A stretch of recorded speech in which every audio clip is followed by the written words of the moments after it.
The day the aliens finally arrived was underwhelming, to say the least. After decades of searching the stars, building massive radio telescopes, and sending out hopeful messages to the cosmos, humanity had always imagined first contact would be momentous, perhaps terrifying, maybe even transcendent. What no one expected was for it to be so damn awkward. The Glorpian ship, if you could even call that bulbous purple monstrosity a ship, descended through Earth's atmosphere with all the grace of a drunk hippo trying ballet. It wobbled, it lurched, and at one point, it appeared to pause mid-descent as if checking Google Maps. Admiral Jackson Steele stood on the designated landing pad at the United Earth Defense Headquarters, his weathered face expressionless despite the circus unfolding above. At 58, with salt and pepper hair cropped military short and eyes that had seen enough combat to last several lifetimes, Steele had perfected the art of looking unimpressed. "Should we, help them land, sir?" asked Lieutenant Rogers, wincing as the alien craft narrowly missed a communications tower, and robbed them of this character-building experience. "I think not," Steele replied, not even bothering to look up from his coffee. "Besides, if these are our new galactic overlords, I want to see what we're working with." What they were working with, apparently, was a civilization that had somehow mastered interstellar travel before figuring out landing gear basics. The ship finally settled onto the pad with a wheezing sound, followed by an ominous clank and the release of what appeared to be steam, or possibly alien flatulence. No one was entirely sure. After a full minute of silence, a door arised open on the side of the craft, and a ramp extended, then extended some more, then kept going until it overshot the ground by about 2 feet, and had to retract slightly. "Ladies and gentlemen," Steele muttered into his coffee, "our alien overlords." 3 figures descended the ramp. The one in front, clearly the leader, had the approximate shape of a humanoid flamingo, tall, gangly, with iridescent pinkish skin, and an expression of such profound superiority that it could only be matched by a cat watching a human clean its litter box. "Greetings, primitive Earth beings," the alien announced, its voice sounding like someone had taught a parrot to use auto-tune. "I am Ambassador Zeph-9 of the mighty Glorpian Empire, masters of 13 star systems and technological wonders beyond your comprehension." Steele took another sip of coffee. "Admiral Jackson Steele, United Earth Defense Force. Welcome to Earth. We've got donuts and coffee inside if you're interested." The aliens exchanged confused glances. This was clearly not the reaction they had anticipated. "Perhaps you didn't hear me correctly," Zeph-9 tried again, speaking slower and louder as if addressing a particularly dim child. "We are the mighty Glorpian Empire. Our technology is centuries beyond your understanding." "Neat," said Steele. "Those are some interesting jumpsuits you've got there. Very snug." The Glorpians wore what appeared to be metallic spandex, complete with unnecessarily complicated shoulder pads and boots that went up to their knobby knees. The overall effect was less advanced alien civilization, and more 1980s aerobics video in space. Ambassador Zeph-9's eye stalks twitched in what could only be interpreted as annoyance. "We have traveled 17 light-years to make contact with your species. Are you not amazed? Terrified? Awestruck?"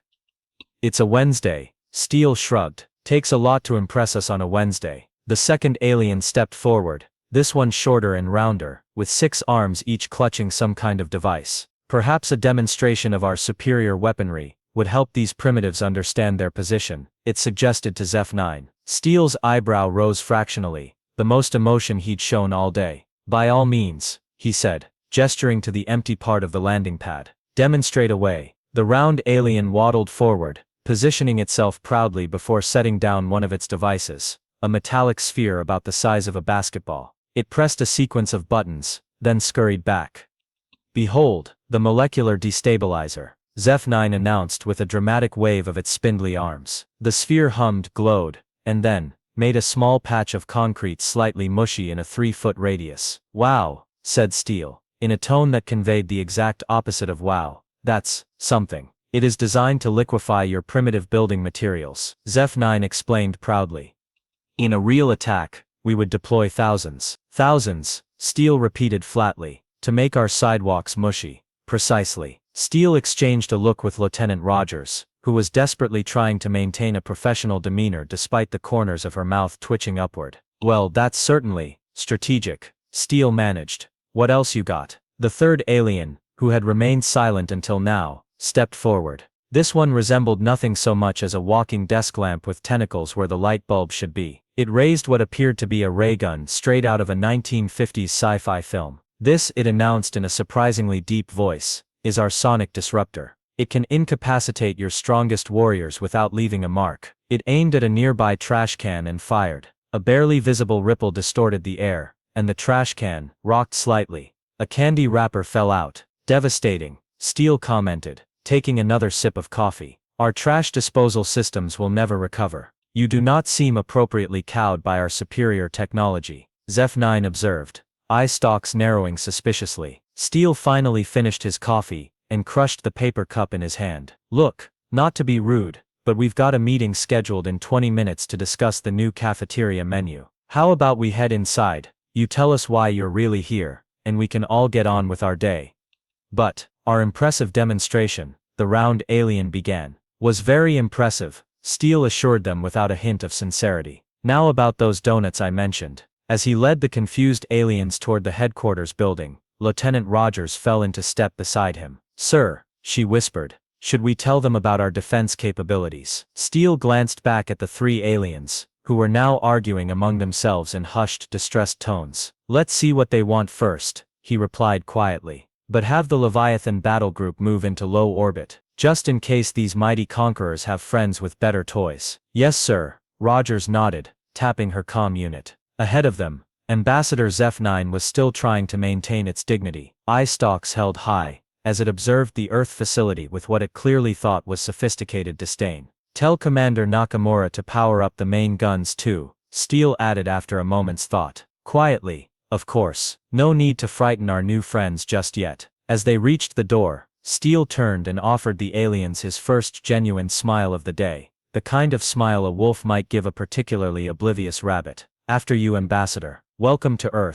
The United Earth Defense Council chamber wasn't designed to intimidate. Unlike the stereotypical war rooms from old movies with their dramatic lighting and imposing architecture, this was a practical space, well lit, comfortable, with excellent coffee machines in each corner and ergonomic chairs that cost more than some small vehicles. It was in this distinctly unmenacing environment that humanity first learned of the Glorpian Empire's grand designs for Earth. And so, Ambassador Zeph-9 concluded after 15 minutes of what could generously be called a speech and more accurately described as pompous blathering, we require your immediate and unconditional surrender.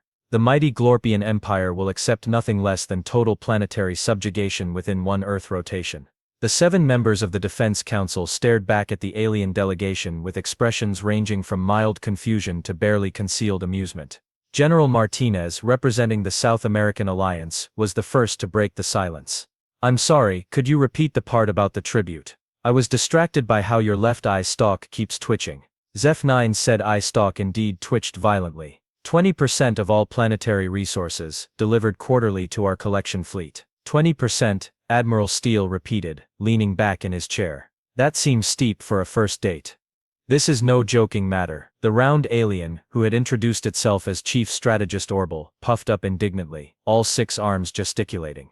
The Glorpian Armada is positioned just beyond your moon, ready to rain destruction upon your cities should you refuse. Just beyond our moon, echoed Captain Mira Rodriguez, Earth's top tactical officer, and a woman renowned for her ability to deliver devastating sarcasm with a straight face. She tapped absently at her tablet. How many ships would that be, exactly? Our invasion force consists of 27 battle cruisers, Zeph-9 announced proudly, each capable of reducing your primitive dwellings to ash. Rodriguez nodded thoughtfully, still tapping. 27 whole ships.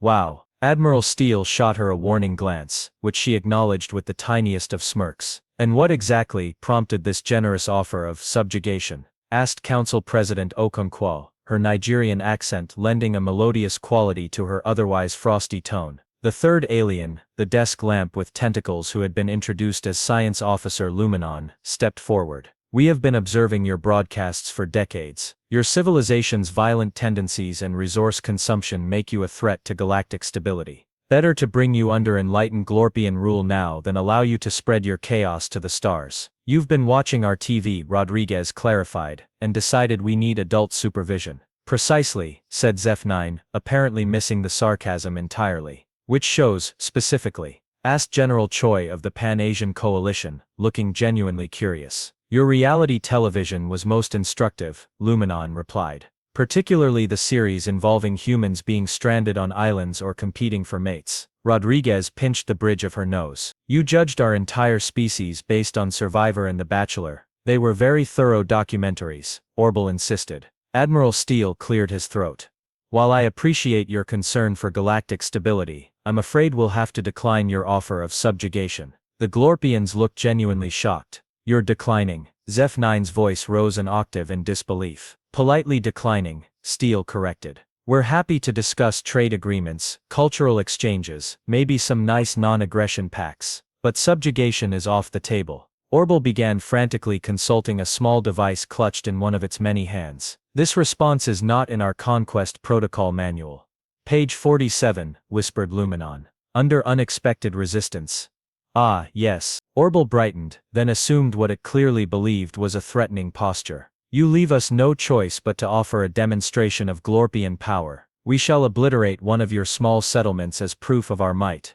The room fell silent. Did you just? Rodriguez began slowly. Threaten to commit an act of war against Earth. It is merely a demonstration, Zeph-9 clarified, apparently oblivious to the sudden temperature drop in the room. We would of course choose an expendable location. An expendable location, General Martinez repeated flatly. With people in it. Well, yes, Zeph-9 seemed confused by the question. That's rather the point of a demonstration. Admiral Steele, who had been quietly observing, tapped his comm unit. Steele to command. Initiate Protocol Polaris. A calm voice responded. Protocol Polaris initiated, Admiral. What is this protocol? Demanded Zeph-9, eye stalks swiveling nervously. Just a precaution, Steele replied mildly. Now, before we continue this fascinating conversation, I'd like to invite you to join me for a little tour. I think it might help provide some context for our negotiations. We do not need context, Orbital protested.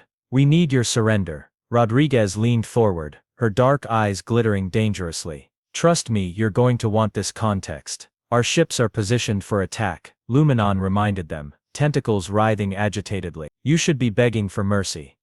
About those ships, Rodriguez said casually, glancing at her tablet. 27, you said.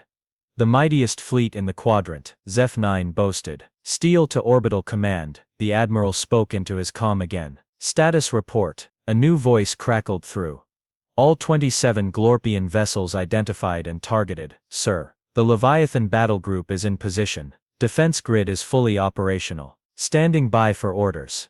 The Glorpians' various appendages went suddenly still. What does targeted mean? Orbital asked quietly. It means, Rodriguez explained with a smile that didn't reach her eyes, that we've been tracking your mighty fleet since it entered the solar system 3 days ago. That's impossible, Luminon sputtered. Our cloaking technology is about as effective as hiding behind a chain link fence, Rodriguez finished. Now would you like that tour the Admiral mentioned? Or should we just skip ahead to the part where you leave our solar system and never come back? Zeph-9's eye stalks drooped visibly. The tour would be informative. Excellent choice, said Admiral Steele, standing. Council President Okonkwo, with your permission, I'd like to show our guests some Earth hospitality. Okonkwo nodded, her expression carefully neutral. By all means, Admiral, do make sure our visitors see everything. Oh, I intend to, Steele assured her, turning to the Glorpians with that same wolfish smile from earlier. Shall we? As they exited the council chamber, Rodriguez fell into step beside Steele. Are we really showing them the big guns? She whispered. Every last one, Steele confirmed quietly. I want them running home to mommy with tales of the scary humans. Permission to record their faces for posterity. Granted, Captain. This is going in the history books. Behind them the Glorpian delegation huddled together, whispering furiously. The Conquest Manual doesn't cover this scenario. Orbital hissed. Perhaps, Luminon suggested tentatively. We should have watched more of their documentary called Star Trek before formulating our approach. Zeph-9 just stared straight ahead, a dawning realization in its eyes that the mighty Glorpian Empire might have just picked a fight with the wrong planet. The United Earth Defense Force shuttle hummed quietly as it cut through the sky, carrying Admiral Steele, Captain Rodriguez, and 3 increasingly nervous Glorpian visitors. First stop on our little tour, Steele announced, as the shuttle began its descent, one of our humble ground installations. Through the viewport, a massive complex came into view, what appeared to be a simple military base, spread across several square miles of desert. This is your primitive defense facility, Zeph-9 asked, clearly unimpressed, despite his earlier nervousness. Something like that, Rodriguez replied with a cryptic smile. As the shuttle landed, they were met by a stocky man with wild red hair barely contained under a standard-issue cap. His uniform was rumpled, and dark smudges of grease decorated his hands. Aliens? Cool. The man grinned widely. I'm Engineer Dax Thompson. Welcome to Outpost Delta. Try not to touch anything that glows. Engineer Thompson is one of our eccentrics, Steele explained. But there's no one better at explaining our tech. Your tech appears to be simple metal structures and primitive land vehicles. Luminon observed, tentacles twisting condescendingly. Oh, those old things. Thompson waved dismissively. That's just the scenic garnish. The real stuff's underground. He led them to what looked like an ordinary elevator. Once inside, Thompson placed his palm on a scanner, and the floor suddenly dropped away at a speed that had the Glorpians clutching frantically at the handrails.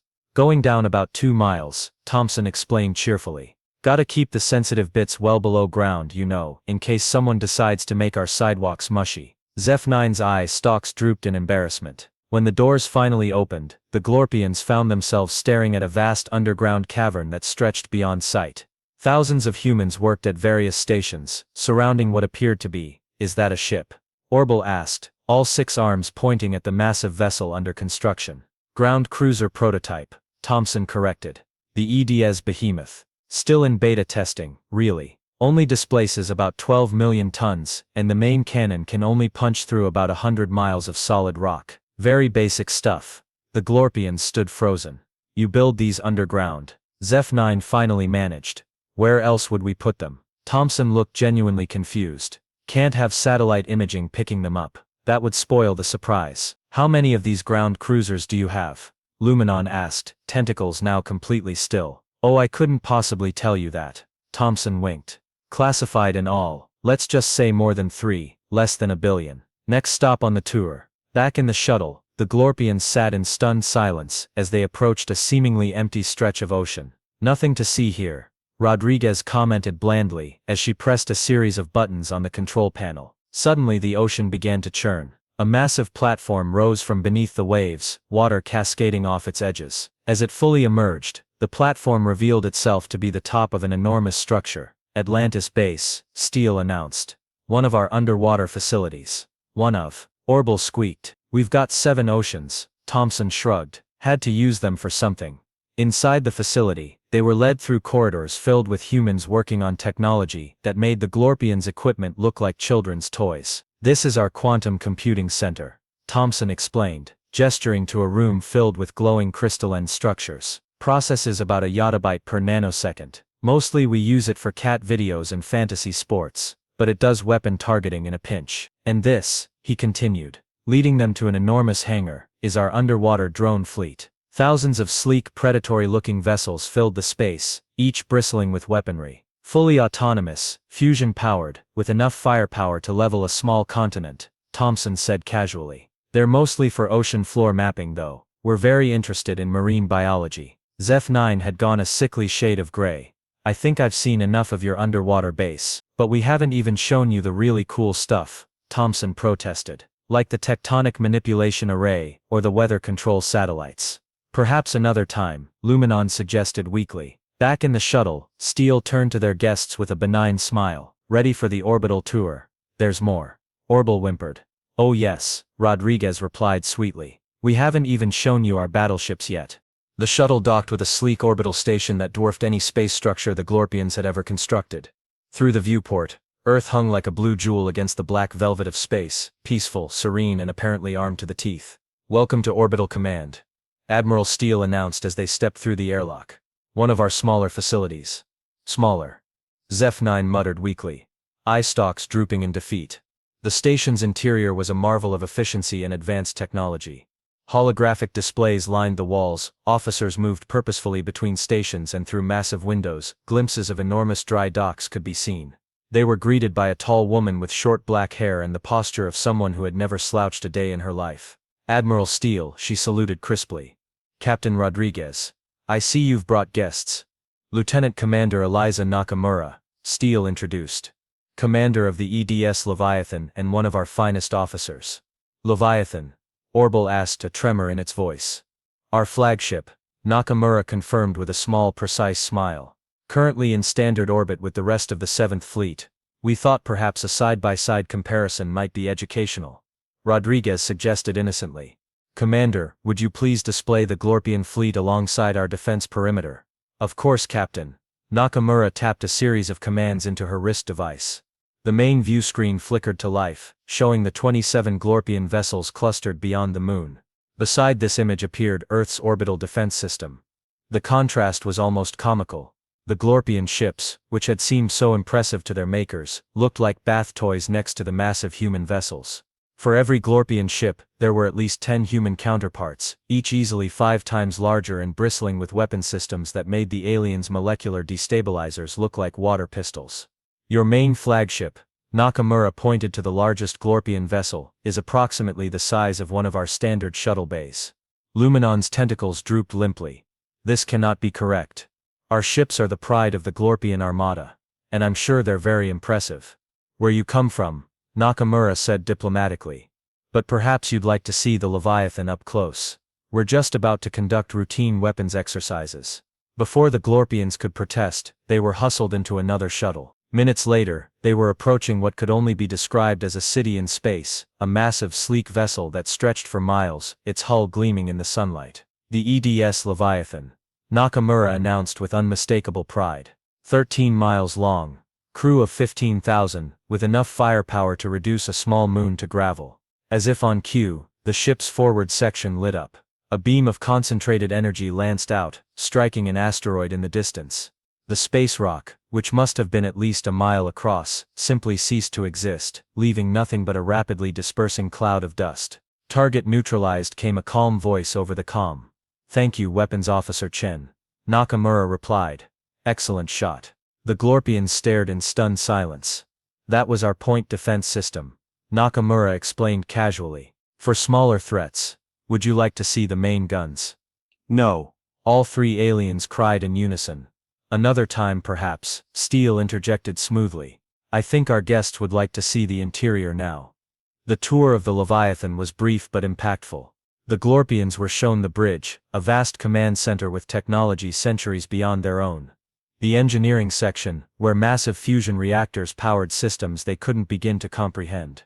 And finally, the hangar bay. This, Nakamura said as they entered a space large enough to house a small city, is our fighter complement. Thousands of sleek spacecraft filled the bay, each one more advanced than anything the Glorpian military had ever produced. How many ships like the Leviathan do you have? Zeph-9 finally asked, his voice barely above a whisper. That's classified, Steele replied with a small smile. But let's just say the Leviathan isn't our only class of capital ship. As if to emphasize his point, the viewport suddenly darkened as a shadow fell across it. Outside, an even larger vessel was passing by, a behemoth that made the Leviathan look like a rowboat. Ah, the EDS Kraken is back from its patrol, Nakamura observed casually.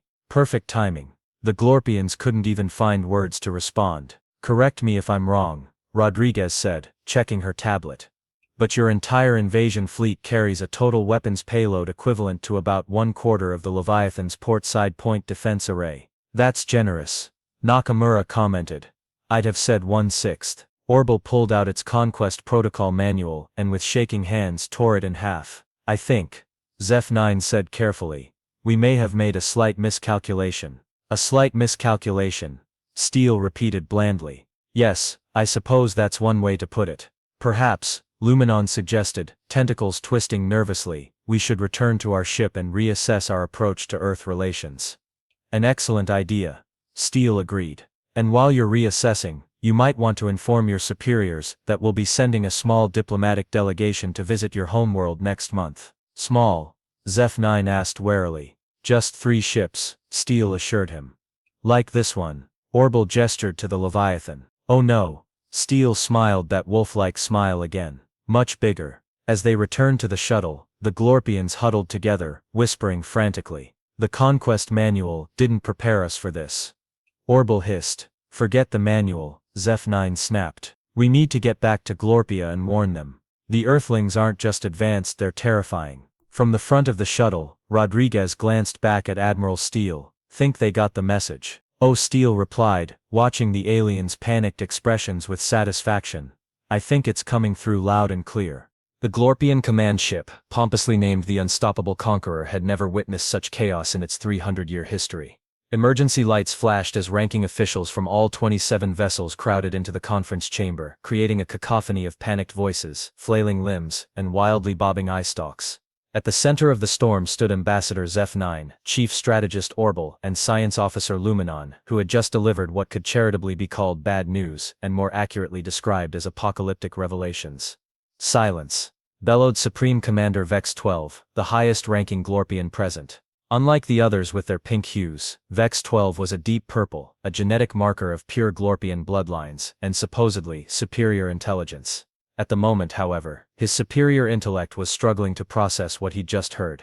Let me understand this clearly, Vex-12 continued once the chamber quieted. You're telling me that Earth, this backwater planet we selected for easy conquest, possesses military technology that makes our fleet look like children's toys. With all due respect, Supreme Commander, Luminon corrected nervously. Children's toys would be a generous comparison. It's more like comparing a grain of sand to a mountain range. Vex-12's eye stalks trembled with suppressed rage. And their fleet, enormous, Zeph-9 whispered. Still traumatized from what he'd witnessed. Ships the size of cities. Weapons that could vaporize our entire fleet with a single volley. Their smallest patrol craft, Orbital added miserably, could outgun our flagship. A new voice cut through the chamber, sharp, analytical, and distinctly irritated. This is what happens when we rely on reality television for intelligence gathering. All eyes turned to Strategic Advisor Krill, a lean greenish Glorpian, with cybernetic enhancements where its left eye stalk should have been. Krill was notorious for two things: brutal honesty, and being almost always right. I warned the High Council, Krill continued, moving to the center of the chamber with precise steps. I said, perhaps we should send actual reconnaissance probes instead of just watching their entertainment broadcasts. But no, it's more cost-effective, they said. We already understand them perfectly, they said. Vex-12 bristled. Strategic Advisor, this is hardly the time. This is exactly the time, Krill interrupted, earning gasps from the assembled officials. Nobody interrupted a Supreme Commander. We have 27 ships carrying 30,000 Glorpians, in striking distance of a civilization that could obliterate us with the same effort we might use to swat an insect. If there was ever a time for brutal honesty, it's now. The chamber fell into stunned silence. What do they want? Vex-12 finally asked, his voice uncharacteristically small. Zeph-9 cleared his throat. That's the most perplexing part, Supreme Commander. They don't seem to want anything from us. In fact, they suggested a diplomatic exchange. They're sending representatives to our homeworld next month. Representatives, Vex-12 nearly shrieked. In those planet-killer ships. They assured us it would be a small delegation, Orbital offered weakly. Only 3 ships. Only 3 of their city-sized death machines. Krill translated sarcastically. How restrained of them. A junior officer raised a trembling appendage. Should we prepare for war? The question hung in the air like a guillotine blade. Against that, Krill gestured toward the view screen showing images of the EDS Leviathan. We might as well declare war on a black hole, it would be less one-sided. Then what do you suggest, Strategic Advisor? Vex-12 demanded. Since you're so full of insights today, Krill's cybernetic eye stalk whirred as it focused. We reassess everything. We admit our catastrophic miscalculation. We approach these humans with humility, something sorely lacking in our initial contact, and we pray to the 9 moons that they're as reasonable as they seem. Humility. The word seemed to physically pain Vex-12. The Glorpian Empire does not do humility. Then the Glorpian Empire may not survive the month. Krill replied bluntly. Because I've analyzed the data our 3 representatives collected, and I can tell you with absolute certainty that what we saw was just the tip of the metaphorical iceberg. They weren't showing off, Supreme Commander, they were showing restraint. Vex-12 sank into his command chair, eye stalks drooping. How did our intelligence fail so catastrophically? Their broadcasts showed primitive technology, constant conflict amongst themselves, bizarre mating rituals. Perhaps, ventured Luminon hesitantly. What we saw was not representative of their actual civilization. Or Krill suggested, they're exactly as chaotic and conflict-prone as their broadcasts suggest, but they've channeled those tendencies into creating the most formidable military force in this sector of the galaxy. Another uncomfortable silence fell over the chamber. What are our options? Vex-12 finally asked. Krill moved to the strategy table and activated its holographic display. Option 1. We attack now, with everything we have. A simulation played out, showing the Glorpian fleet engaging Earth's defenses and being obliterated in less than 3 minutes. Not recommended. Option 2. We flee, return to Glorpia, and pretend we never found Earth. Another simulation showed the fleet attempting to escape, only to be easily intercepted by Earth's faster vessels. Also not recommended. Option 3. Krill continued, showing a new simulation of diplomatic exchanges. We acknowledge reality, apologize for our overzealous approach, and attempt to establish peaceful relations with a civilization that could teach us a great deal, assuming they don't hold grudges. Vex 12 stared at the simulations, all pretense of superiority gone from his posture. And you believe they would accept an apology after we threatened to obliterate their settlements? Based on my analysis of their response, the fact that we're still alive despite our threats, yes, I believe they might. Krill replied. Humans appear to value both strength and restraint. They demonstrated their power without harming us, even after we made explicit threats. That suggests they prefer diplomacy to destruction. Or they're toying with us, someone muttered from the back. Possibly, Krill acknowledged. But our alternatives are limited to non-existent. Vex 12 rose slowly from his chair, his decision evident in his posture. Prepare a diplomatic communication. Full visual transmission to their defense council. I will address them personally. Zeph 9 stepped forward nervously. And what shall we say, Supreme Commander? Vex 12 looked around the chamber, taking in the fearful faces of his crew, before turning back to the images of Earth's massive fleet on the view screen. We'll tell them, he began, then paused, the words clearly unfamiliar on his tongue, that the Glorpian Empire regrets the misunderstanding, and looks forward to a peaceful and mutually beneficial relationship with Earth. Krill's organic eye stalk lifted in surprise. Supreme Commander, if I may, that's unexpectedly wise. I'm not foolish enough to start a war we cannot win. Vex 12 replied grimly. Prepare the transmission, and someone find me a white flag. I believe that's the human symbol for surrender. Not surrender, Krill corrected. Strategic de-escalation. Call it whatever makes you feel better, Vex 12 muttered as he left the chamber. Just make sure those planet-killer ships don't target us before we can explain our change of heart. 1 week after what Earth media had dubbed the Glorpian incident, the United Earth Defense Council chamber hosted a very different meeting than the one where demands for planetary subjugation had been made. The Glorpian delegation, now expanded to include Supreme Commander Vex 12 and Strategic Advisor Krill, sat on one side of the circular table. Their postures were noticeably different. Gone were the haughty eye-stalk positions and imperious gestures, replaced by what could only be described as the alien equivalent of a group trying very hard not to look terrified. On the Earth side, Admiral Steele, Captain Rodriguez and Commander Nakamura maintained perfectly neutral expressions, though Rodriguez occasionally had to disguise a laugh as a cough when catching sight of Zeph 9's now permanently drooping eye stalks. Council President Okonkwo placed her hands on the table, drawing everyone's attention. Now that both parties have had time to reassess our initial interactions, I believe we're ready to formalize our new relationship. Indeed, Vex 12 replied, his once booming voice now carefully modulated. The Glorpian Empire is most eager to establish peaceful and mutually beneficial relations with Earth.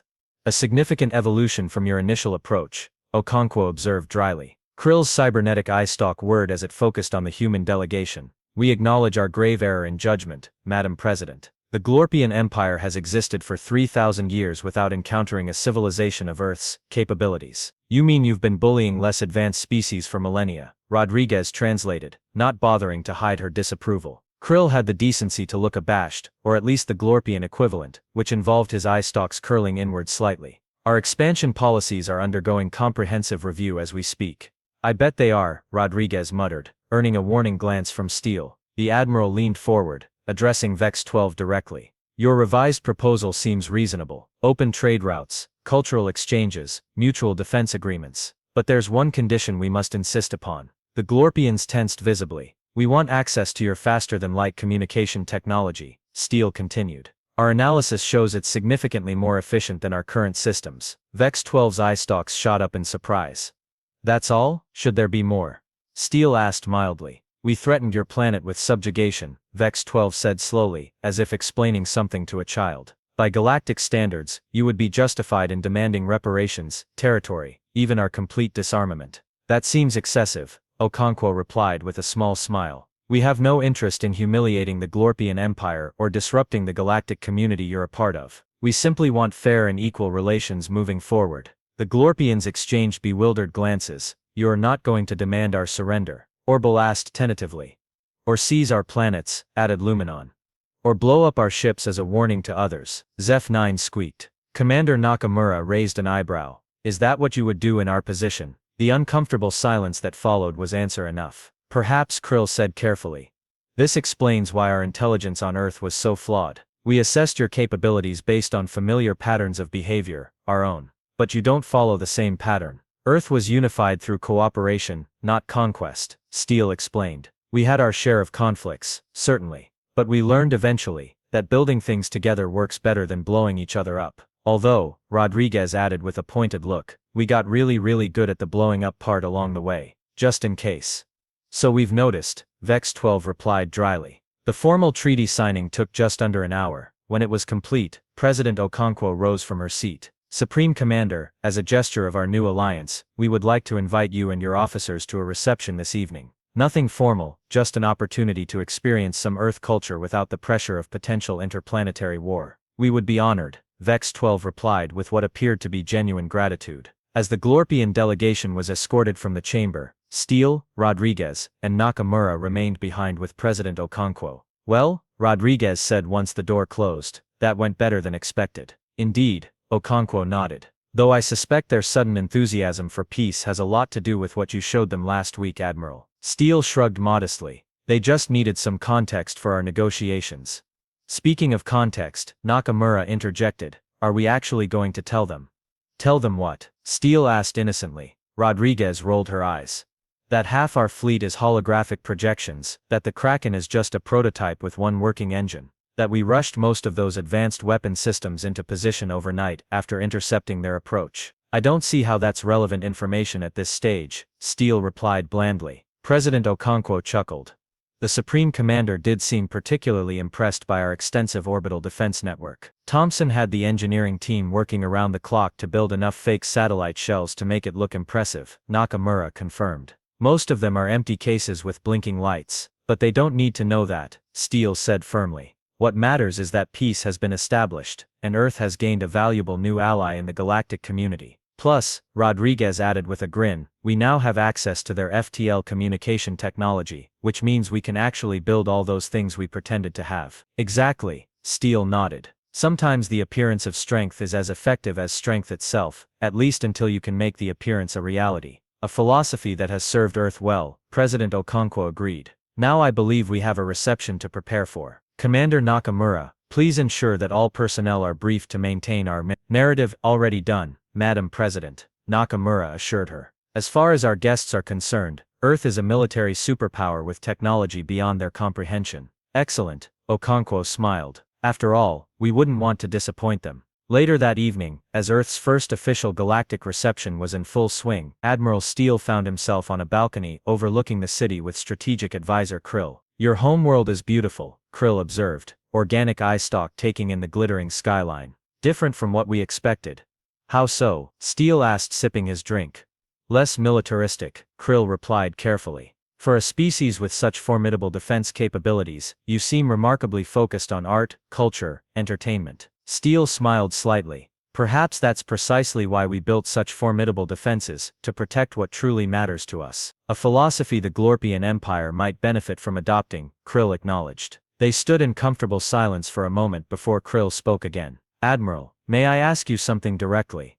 Of course, if we had attacked as originally planned, what would have happened? Steele turned to face the alien, his expression unreadable. I think we both know the answer to that question, strategic advisor. Krill's cybernetic eye whirred as it studied Steele's face.